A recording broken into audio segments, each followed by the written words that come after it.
Bonjour à tous. Donc, Haute-sur-Laverne, je suis cadre de santé à Lille. J'ai mon diplôme, réellement. Et je vais vous expliquer pourquoi il ne faut pas suivre les protocoles à la lettre et pourquoi ça serait dangereux de le faire. Le seul conflit que j'ai aujourd'hui, c'est malheureusement avec David.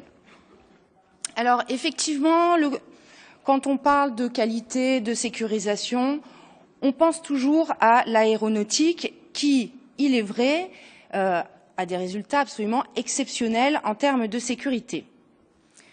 Ceci dit, quand on se place dans un cockpit, on comprend pourquoi les pilotes ont besoin de procédures et de protocoles pour s'en sortir. Là où je suis à peu près d'accord avec David, c'est que quand on compare l'univers de la réanimation et un cockpit, il y a quand même quelques similitudes.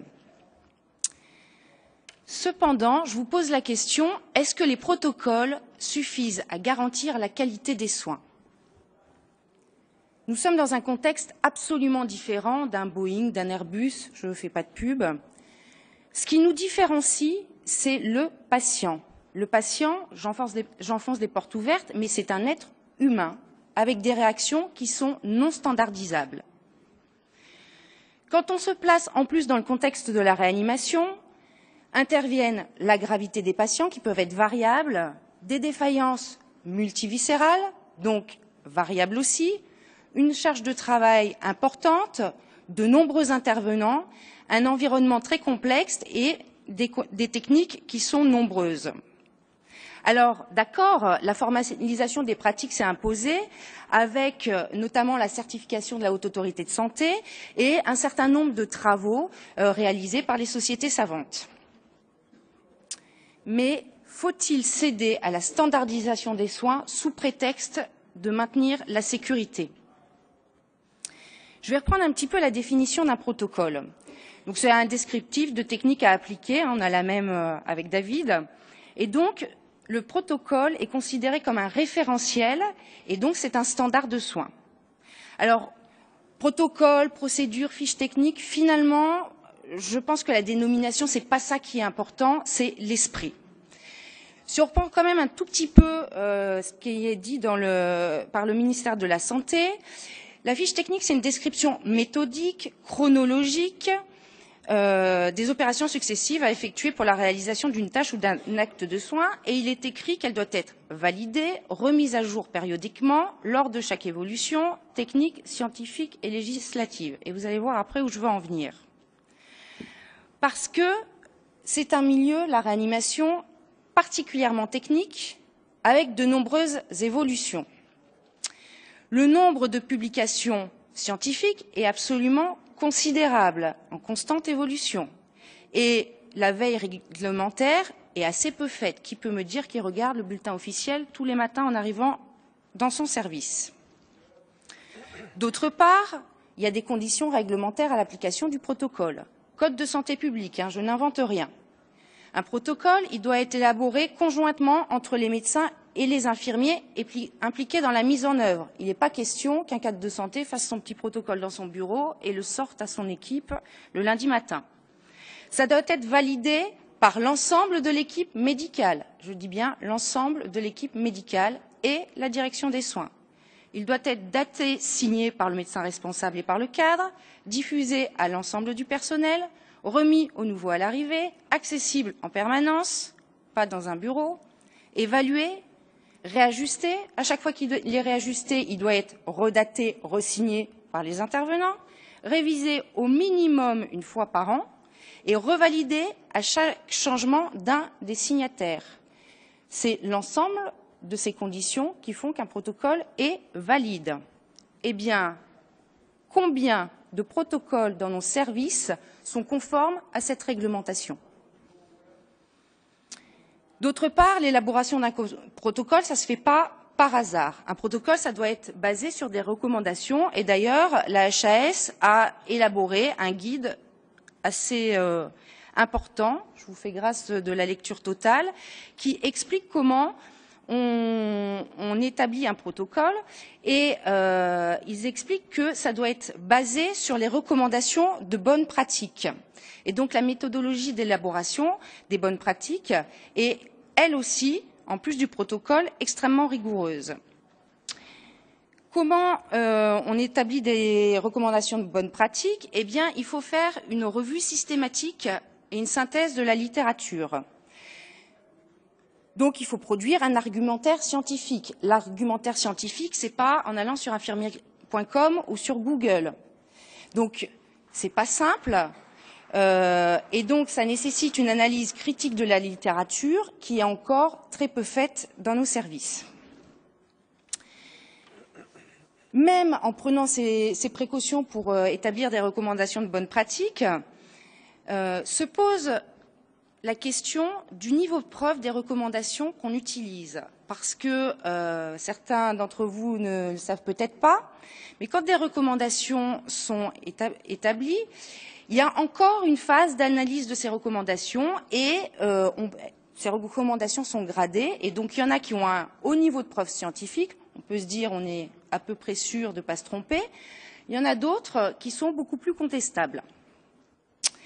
Et donc, si on suit la méthode et donc qu'on établit un protocole à partir de recommandations de bonnes pratiques qui ne sont pas valides, eh bien c'est comme si on construisait un mur sur des fondations qui sont mauvaises. Et voilà ce qui arrive si on applique un protocole basé sur des mauvais fondements. Et heureusement qu'il y a le regard critique et l'intelligence du soignant qui fait barrière à ces applications de protocoles qui ne seraient pas valides. Je vais revenir un petit peu sur la formation des infirmiers, parce que si le métier d'infirmier, ce n'était qu'appliquer des protocoles, alors ça serait, d'abord on ferait beaucoup d'économies, ça serait bien plus simple. On prendrait n'importe qui dans la rue, on ferait une toute petite formation et puis on lui donnerait des protocoles à suivre. Or, le nouvel référentiel de formation, déjà, bon, avant, c'était déjà un petit peu mis, mais ce qui a été vraiment mis en avant dans le nouveau référentiel de formation des infirmiers, c'est la posture réflexive. J'insiste sur le réflexif.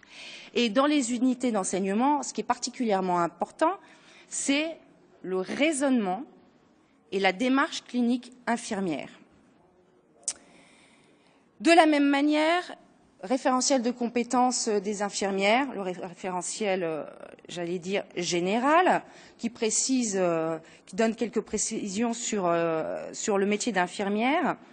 Il y a une précision qui dit que les soins infirmiers doivent être faits dans le respect des droits de la personne, dans le souci de son éducation à la santé, en tenant compte de la personnalité de celle-ci dans ses composantes physiologiques, psychologiques, économiques, sociales et culturelles.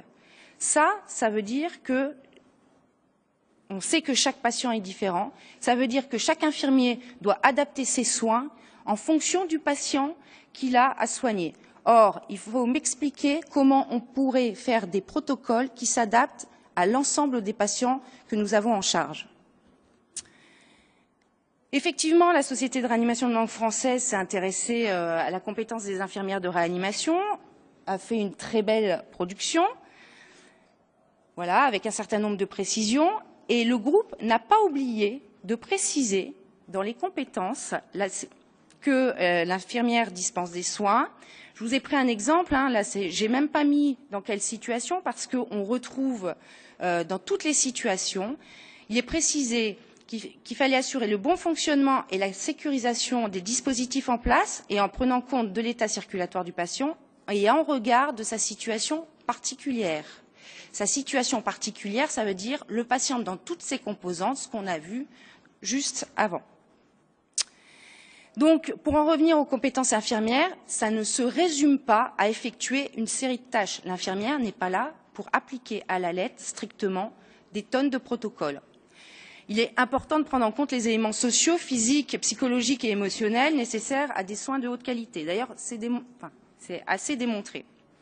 Le soin infirmier idéal prend en compte l'individu et ses caractéristiques. Tout ça, voilà, je vous ai mis les références, je ne l'ai pas inventé, c'est tiré de la littérature. Et la prise de décision est individualisée selon les recommandations et pratiques reconnues dans une situation donnée. Et ce qui est mis en avant dans un certain nombre de publications, c'est que ce qui fait la qualité des soins, c'est l'expérience et l'expertise de l'infirmière. Alors, on va se recentrer peut-être un petit peu, on va sortir des débats, on se regarde un petit peu le nombril, et on va se poser la question du bénéfice pour le patient. Il y a 2 ans, j'avais l'occasion de faire avec Adrien Constant un petit peu le tour de la littérature qui concernait la ventilation mécanique et le rôle infirmier dans ce domaine.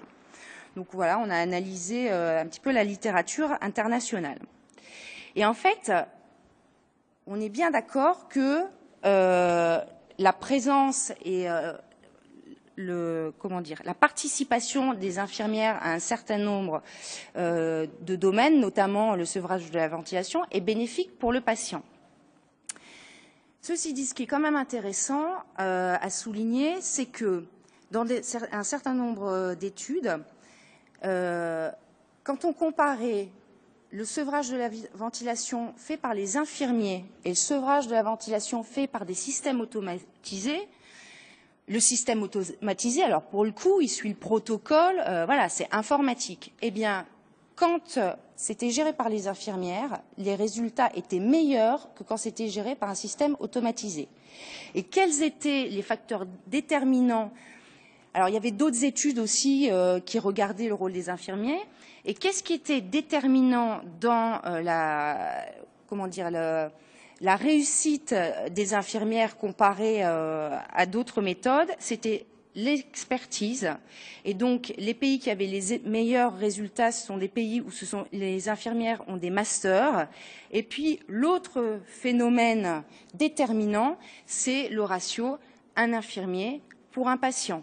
Ce qui veut dire que plus il y a d'infirmiers, plus la qualité des soins est augmentée. Pour sortir un tout petit peu du milieu de la réanimation, sur ce papier donc, qui est paru dans le New England, donc voilà, grande revue, voilà, une étude solide qui s'est intéressée au ratio des infirmiers et qui a fait une relation entre le ratio des infirmiers présents au lit du patient et la mortalité hospitalière. Et ben, les conclusions, c'est qu'il y a une relation qui est statistiquement significative entre la dotation en infirmières dans les services nécessaires aux soins. Alors, nécessaire au soins, voilà, c'est en corrélation avec la charge de travail. Donc, il y a une relation significative entre cette dotation en infirmières et la diminution de la mortalité. Alors, moi, je vais conclure en vous posant la question, qu'est-ce qui améliore la qualité des soins? Est-ce que ce sont des protocoles ou est-ce que c'est pas plutôt la présence des infirmières formées et en nombre suffisant? En tout cas, j'espère vous avoir convaincu, mais moi, j'ai choisi, je préfère me battre pour avoir des infirmiers dans les services que pour avoir des protocoles. Je vous remercie de votre attention.